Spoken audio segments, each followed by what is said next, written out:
The whole world is watching Australia, a nation that was once envied for its prosperity and booming economy. It's now crumbling.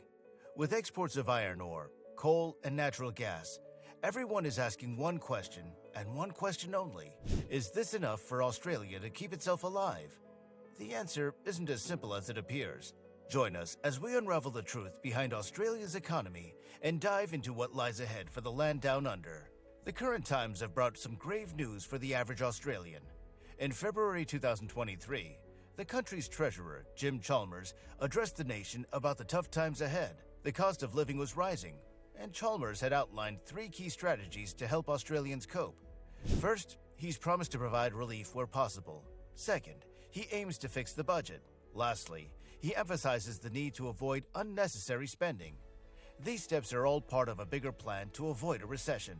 Imagine your government helped pay for cheaper medicines, gave you savings on energy bills, and also helped you receive small boosts to job seeker payments and rent assistance. It quite sounds like a dream, doesn't it?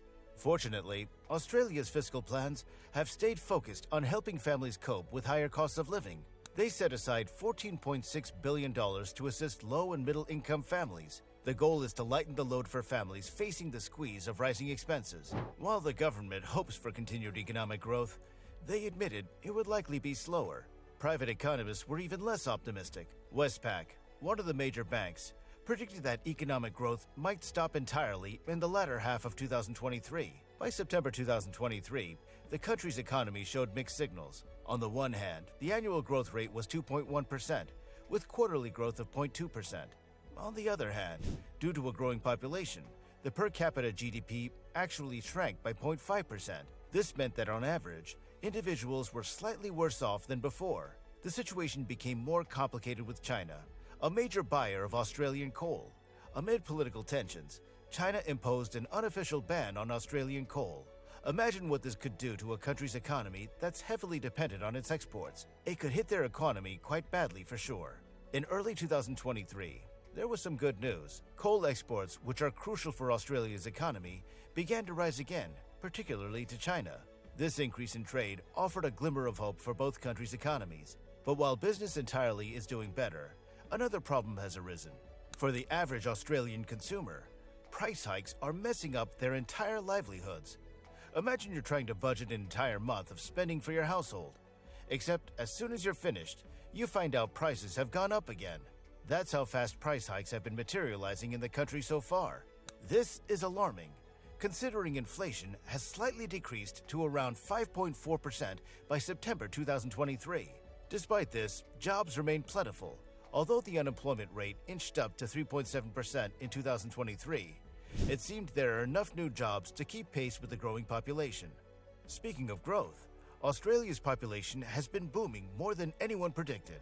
Over 500,000 new people moved to the country in just 1 year in 2023, a massive jump of 2.3%. But unfortunately, this unexpected surge has put a strain on things, especially housing costs. Rents and other necessities have started to climb even faster. The government central bank tried to slow things down by raising interest rates, but house prices have continued to rise. Perhaps the most significant impact on many Australians is the tax system, which many feel has become increasingly burdensome amidst these economic changes. When any Australian is asked about the country's tax system, one word comes to mind: outdated. Experts agree that the current system struggles to capture revenue streams effectively in today's complex economic landscape. This inefficiency places a heavy burden on income taxes and affects everyday Australians the most. To address this issue, the Labour Party, led by Anthony Albanese, has proposed a comprehensive tax reform package. This plan aims to distribute tax cuts totaling over $359 billion over a decade, focusing on alleviating the tax burden for middle-income earners. However, the proposal scales back these benefits for high-income earners making over $190,000. In simple terms, the Labour Party's changes aim to adjust the tax rates by lowering the 19% tax rate to 16% for incomes between $18,201 Australian dollars and $45,000 Australian dollars. This adjustment is intended to make the tax system fairer and reduce the financial strain on middle-income Australians. Now, while the debate around tax reform continues, the rising cost of living remains a pressing concern for Australians. Imagine one of the smallest one-bedroom apartments you've ever seen. You'd expect it to be a home to someone with a low income, right? Not in Australia. Here, these tiny apartments are occupied by high-income earners. Australia's housing system is in the midst of a storm. While the government aims for a significant increase in new home construction, the reality paints a different picture. Australia is facing a major housing crisis due to a gap between housing supply and demand. Despite a slight increase in the number of new homes being built, aiming for nearly 200,000 annually, it still falls short of the government's ambitious targets. As a result, the housing market is overcrowded, with high-income earners forced into smaller living spaces. This drives up prices and makes it even harder for average Australians to find affordable housing. The shortage, coupled with rising rents and living costs, creates a perfect storm of pressure on both the government and the people. The growing population is making things worse. Now, an average of 4 people need to share a newly built home, which is double the number from 1985. This higher demand is putting a lot of pressure on the housing supply. In December 2023, the situation worsened. Housing approvals, which show future construction plans, dropped by nearly 10% from the previous month. The decline was even bigger for apartments, which saw a 25% drop in approvals, the lowest since 2013. Experts from the Housing Industry Association expect a further slowdown, with new house construction possibly dropping below 100,000 in 2024. This is far below the government's goal and leaves a gap of over 200,000 homes needed to meet demand. High construction costs are a major obstacle. As a result, housing prices have soared, surpassing the most pessimistic forecast from 2022. Prices are now 10 to 15% higher than expected. Additionally, a recent study found that more high-income households are now renting, adding more pressure to the rental market and highlighting the depth of Australia's housing crisis. Households earning $140,000 a year or more, in 2021 dollars of course, accounted for just 8% of private renters in 1996. By 2021, this tripled to 24%. No doubt, this crowds out lower-income households who are now facing a shortage of affordable homes to rent. But what's the main reason behind this housing crisis? We'll delve deeper into that next. In 2020, when the world was turned upside down by COVID-19, Australia thought it could handle the fallout. But now, trouble brews, especially in the housing market. Before the pandemic, big plans were in place to build lots of new homes. But then reality struck hard. COVID-19 messed up the supply chains, slowing down construction. On top of that, with more people moving in, there weren't enough homes to meet the demand. Australia tried to bounce back by pumping money into the economy and making borrowing super cheap. Suddenly, everyone wanted a piece of the property. With demand soaring and not enough homes to go around, prices shot up way higher than anyone expected. Now it's crystal clear. Australia's economy isn't as rock solid as we once believed. In today's world, a booming job market might seem like a cause for celebration. But there's a surprising twist. Businesses across the board are grappling with the challenge. They just can't seem to find the staff that they need. Australia in particular is feeling the squeeze. Even large businesses, usually spoiled for choice, are struggling to fill vacancies. But the situation is dire when even small businesses find themselves in the same boat. The pinch is being felt acutely by small businesses, while the issue looms larger for medium and large enterprises. So, what's the deal? It's pretty straightforward. There just aren't enough workers to go around. A staggering 79% of businesses facing hiring challenges attribute it to a simple but alarming reason. There just aren't enough applicants. According to The Complexity, another 59% cites a skills gap, which becomes all the more pronounced in a tight job market. Now here's the real eye-opener. The number of job openings in Australia matches the number of unemployed individuals.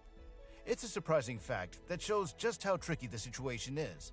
If you're finding this information fascinating, make sure to like and subscribe for more insights. Australia, being an island nation, has many perks. But during the COVID-19 pandemic, this perk soon turned into a great disadvantage. At the time, global supply chains faced major disruptions, and now Australia has to suffer through the consequences. Why? Try to picture an island surrounded by nothing but water. Imagine you want to visit the island often, but every single time you wish to, you need to travel by sea. Those are enormous costs being made every day. For Australia's business partners, that cost was just too much at one point. Business surveys highlighted the severity of the situation. Supply chain disruptions, alongside labor issues, are becoming a major hurdle for businesses. 41% of businesses felt the impact, struggling to access essential goods or facing inflated prices. In retail and manufacturing, the situation is even worse, with 2/3 of businesses experiencing significant effects. Unfortunately, the supply chain challenges aren't getting any better. In fact, they're getting worse. This poses yet another obstacle to Australia's economy.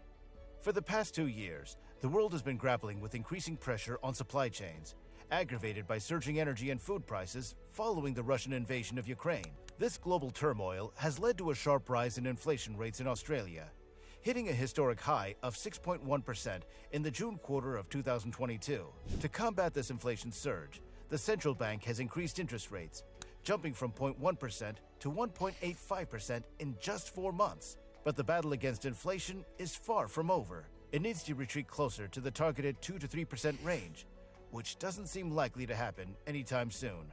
Of course, all of these details point towards a declining economy. But the question here is, what exactly does this mean for the future? The country has a chance to take itself out of an imminent disaster, but will it? While Australia can't control the global turbulence surrounding it, it can certainly strengthen its resilience. How? By pinpointing the areas where the problems lie.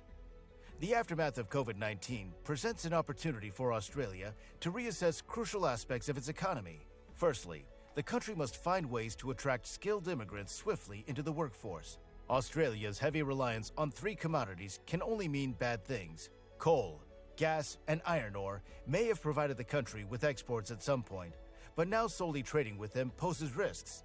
Imagine how much the economy had to drop the first time China stopped taking Australian coal, causing the average low-income Australian to not even be able to rent an apartment. Furthermore, supply chain resilience is increasingly important, influenced by factors like protectionism, geopolitics, and COVID-19 policies. Addressing these areas is essential for Australia's economic stability and growth in the years to come. It seems clear that only by carefully considering how vastly the country's economy is affecting the average consumer can Australia move towards better policies in order to achieve economic stability.